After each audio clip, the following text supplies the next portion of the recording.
Deborah Thomas Austin, the President of the World YWCA. I'm Jo Allabone from the YWCA of Canberra, and I'm here in Geneva on a short-term internship with the World YWCA for the Human Rights Council. And I'm Jenna Lodge Foster from the YWCA USA from a local association in Central Virginia. And we're going to talk today a little bit about leadership and what it means to each of us. So Deborah, perhaps if you'd start off just by maybe sharing what leadership means to you. Well, thank you first of all for wanting to have this chat, and it's a wonderful opportunity to connect with some of our young women, two of our young women. And leadership to me means, it's about motivating people. It's about, I see a distinction between leadership and management. And I think leadership is about connecting with people and motivating and inspiring people to do more, to be more, and to achieve more on their own. Excellent. Now, can you explain a little bit about your leadership journey and how you kind of moved along in both your career and then with the YWCA? I think it started with the YWCA going back to about 1985 when I had the opportunity to join the YWCA without knowing too much about it. Throughout my life, my professional life and the YWCA have intersected, and so it's not surprising that I came to the YWCA through my profession and through a colleague who introduced me to the YWCA. And I was invited to join. I won't go into the story about how I was invited to join, but I was invited to join, and I did. And I turned up at a meeting not knowing that that first meeting was an annual general meeting of the YWCA Port of Spain Association. And I got elected to the board. And so I had the opportunity from very early in my YWCA involvement to start playing a leadership role on the board as chairman of the program committee it was at the time. And then a couple of years later, I became a vice president of the local association. And it has gone on from there. When I first joined the Y, I had an opportunity to participate in a leadership training program in Arizona in 1986, I think it was. And that opened my eyes to the YWCA as a movement, to the potential, the interest in developing leadership potential of women and girls is something that resonated with me. And I realized that I had been prepared for that by my own mother, who, I like to say that she was a feminist without knowing anything about feminism. But she always taught us, I have one sister who is older than me, and my mother always taught us that we could do whatever we wanted to do. And I honestly did not know that that was not everybody's experience until I joined the YWCA. I think it was through the Y that I realized that not everybody had the opportunities that I took for granted, and that other people's experiences could have been so negative. So yeah, the YWCA has helped me just learn how to organize things, how to take charge of certain situations, how to develop programs, to work with young people, to work with others. That whole governance side of my career, I think, was birthed in the YWCA.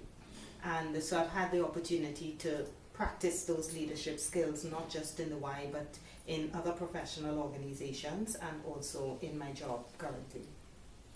And so what would you say are some of the biggest challenges that you faced in that leadership journey, even before you got involved with the YWCA? And how have you kind of worked to overcome those situations? I think outside of the YWCA, the things that challenged me most were, one, my age at a time when I was younger. And so I think for many people, I looked much younger than I was, and that might have been difficult for some people to accept. But very early on, I just always said to people, that is not my issue. That is your issue. You need to deal with it. I cannot apologize for my age, and I cannot apologize for my gender. And a third issue cropped up for me over time was academic qualifications. And it made some people very uncomfortable. And as I said, I just think for me, it was not something I was prepared to take on as an obstacle. So it was just about, for me, just seizing opportunities when they came up.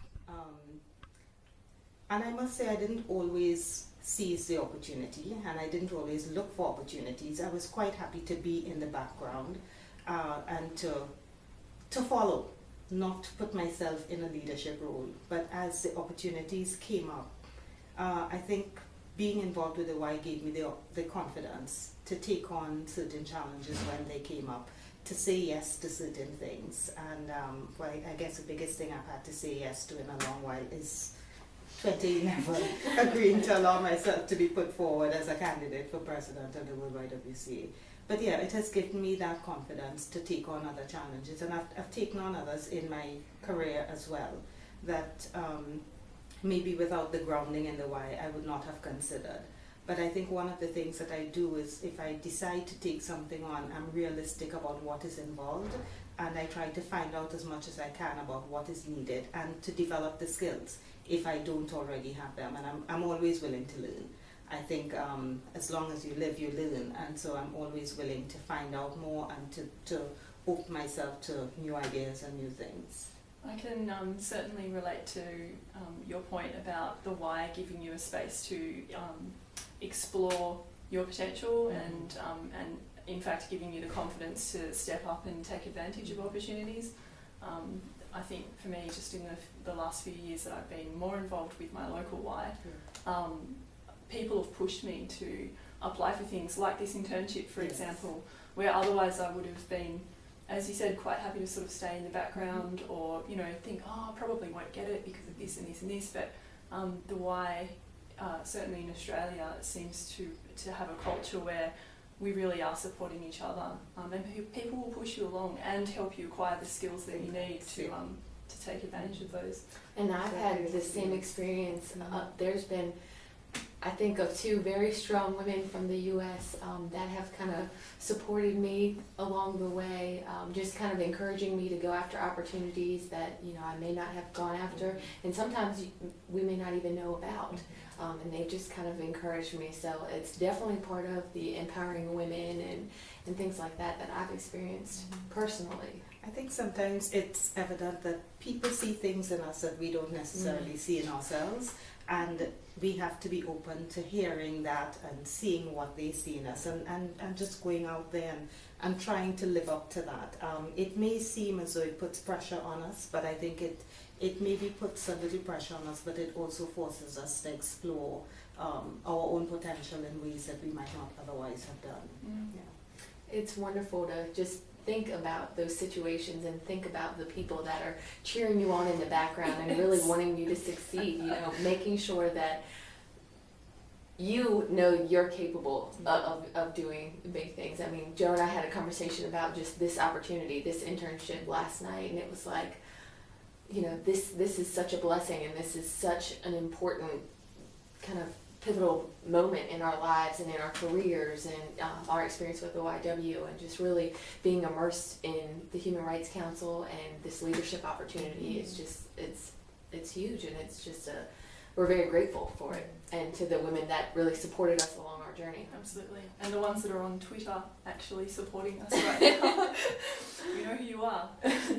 And it also, I hope, inspires us to know that we can do the same for other young women as well. And hopefully you would have the opportunity to do that before very long. So just to wrap up, do you have any kind of key points of advice or just key learnings that you'd like to share with other women that are, whether they're young women or other women that are thinking about the next step in their leadership journey, or maybe they're just embarking on what they think is their leadership journey?